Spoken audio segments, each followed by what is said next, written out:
Hi everyone. In this tutorial, I'll show you how to take a backup of your website using Siteground site tools. Backups are one of the most important steps in managing and protecting your website. So let's go through the process together.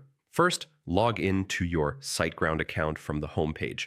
If you've forgotten your password, you can use the recovery option to reset it and regain access.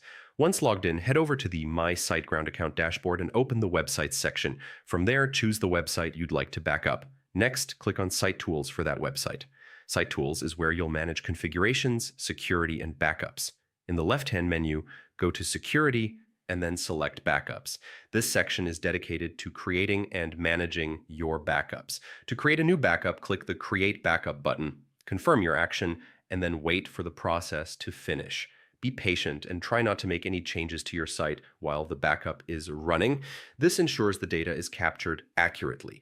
When it's done, your backup will include all website content and settings, giving you the option to restore your site easily if anything goes wrong in the future. And that's it.